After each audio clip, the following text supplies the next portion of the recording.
Shalom Bapak Ibu Saudara yang dikasihi oleh Tuhan Yesus Kristus. Selamat berjumpa kembali dengan Blessed to be a Blessing channel, di mana kita akan bersama-sama sharing firman Tuhan, dan biarlah apa yang dibagikan ini menjadi berkat bagi kita semua. Dan ketika kita diberkati oleh Tuhan, maka kita juga akan menjadi berkat bagi banyak orang. Yesus memberkati kita semua.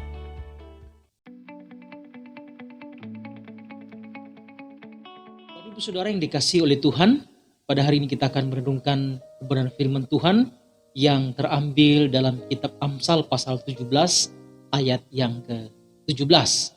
Demikian firman Tuhan, seorang sahabat menaruh kasih setiap waktu dan menjadi seorang saudara dalam kesukaran. Bapak Ibu Saudara yang dikasihi oleh Tuhan Yesus Kristus, saya akan membacakan dalam terjemahan bahasa Indonesia sehari-hari. Dikatakan, seorang sahabat selalu setia kepada kawan, tapi seorang saudara ikut menanggung kesusahan. Dan juga dalam New International Version dikatakan di sana, a friend loves at all time and a brother is born for adversity. Bapak Ibu Saudara yang dikasihi oleh Tuhan, dikatakan bahwa seorang sahabat menaruh kasih setiap waktu, atau seorang sahabat selalu setia kepada kawan. Bahkan dikatakan all friend loves at all times. Kita akan melihat saudara yang dikasihi oleh Tuhan Yesus Kristus, dalam konteks Ibrani dikatakan istilah friend ini dia menggunakan kata rea atau ra'ah, yang artinya friend, companion, fellow atau another person. Juga bisa dikatakan friend intimate, yang artinya sahabat, rekan, atau orang lain, atau fellow citizen. Bisa juga disebut dengan teman atau rekan sebangsa. Bahkan juga intimate, atau juga bisa dikatakan sebagai sahabat yang menyentuh hati. Nah, saudara yang dikasihi oleh Tuhan, sahabat yang menyentuh hati maksudnya apa? Sahabat yang menyentuh hati dalam konteks, dalam arti jahat, dalam arti kesengsaraan, dalam arti kesusahan, dalam arti terluka. Artinya yaitu kita sebagai sahabat yang selalu memiliki kasih, kesetiaan, yaitu kesetiaan dalam hal kasih itu. Artinya begini, kesetiaan dalam kasih artinya kasih yang tidak pernah berubah. Walaupun sahabat kita jahat, pada waktu dia dalam kesusahan, pada waktu dia dalam kesukaran, sedang mengalami duka cita, sedang mengalami keterpurukan, bahkan karena mungkin dia disakiti oleh orang lain, tetapi dikatakan kasih itu tidak akan pernah berubah, walaupun dalam situasi dan kondisi apapun juga. Apakah itu baik atau tidak baik, tetapi kasih itu tetap ada dalam kehidupan kita. Kepada siapa? Kepada orang yang mungkin menyakiti kita. Nah, saudara yang dikasihi oleh Tuhan, memang tidaklah mudah untuk mengaplikasikan kasih itu. Dengan istilah dikatakan intimate, artinya saudara kasih yang menyentuh hati. Ketika ada orang atau sahabat kita yang menyakiti kita, kemudian sahabat kita yang berbuat jahat kepada kita. Nah, dalam situasi dan kondisi ketika kita melihat dia dalam keadaan terpuruk, dia dalam keadaan susah, dalam keadaan kesengsaraan, maka disinilah kasih bekerja di dalam hidup kita. Kasih itu tidak berubah meskipun dia sudah berbuat jahat kepada kita. Tetapi ketika kita melihat dia dalam keterpurukan, dalam kesusahan, dalam kesengsaraan, maka kasih itulah berjalan di tengah-tengah situasi seperti itu. Artinya kita tetap mengasihi dia, bukan membalas kejahatan dengan kejahatan, tetapi kejahatan itu dibalas dengan kasih. Karena itu dikatakan dalam Amsal bahwa seorang sahabat menaruh kasih setiap waktu.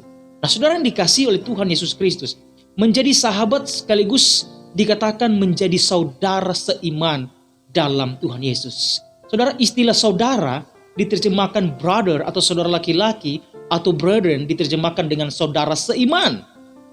Dan dikatakan bahwa saudara seiman, saudara menjadi saudara dalam kesukaran. Nah, Bapak Ibu Saudara yang dikasihi oleh Tuhan Yesus Kristus, menjadi sahabat sekaligus menjadi saudara seiman di dalam Tuhan Yesus.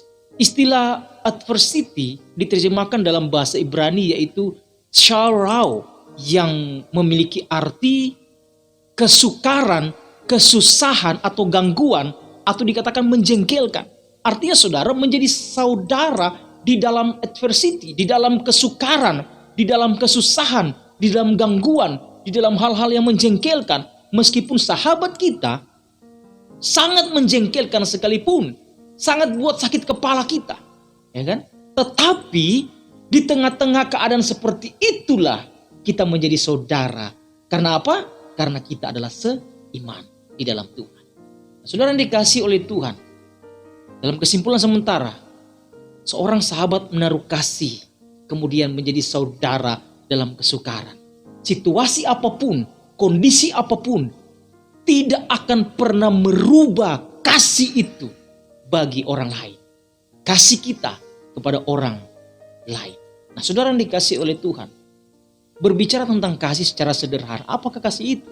Kita bisa melihat dalam 1 Korintus pasal 13 ayat 4 sampai ayat 38. Kasih itu sabar.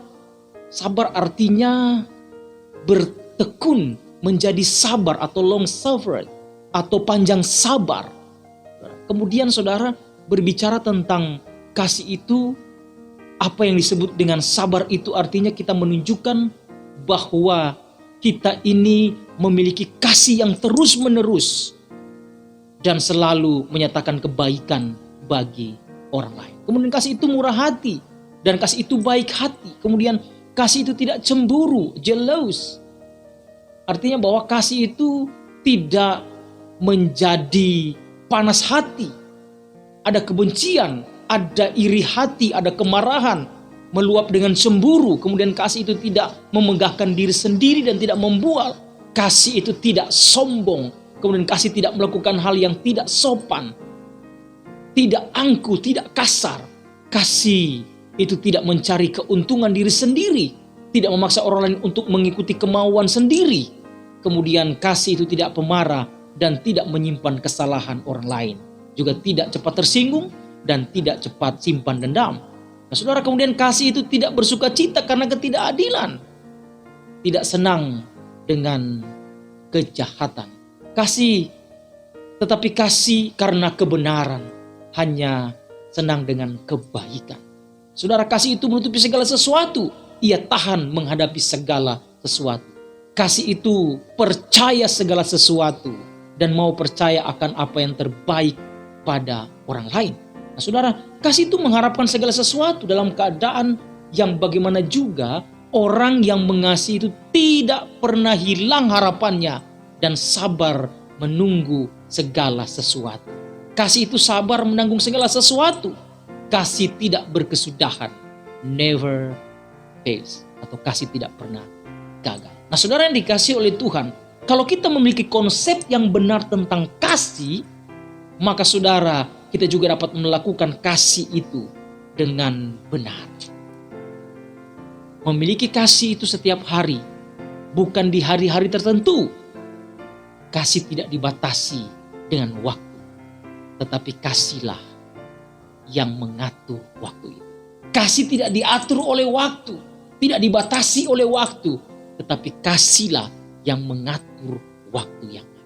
Nah, saudara, artinya kasih bisa berkata, aku akan mengasihi setiap waktu. Itulah namanya true love. Kasih yang sejati.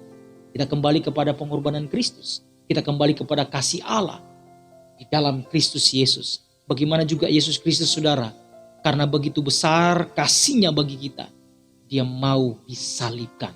Itulah kasih yang sejati. Kasih yang mau memberikan nyawanya untuk sahabat-sahabatnya. Nah, saudara, tidak mudah untuk kita melakukan kasih itu. Hanya satu, Roh Kudus bekerja dalam hati kita untuk kita bisa mengekspresikan, untuk kita bisa mengaplikasikan kasih itu dalam kehidupan kita.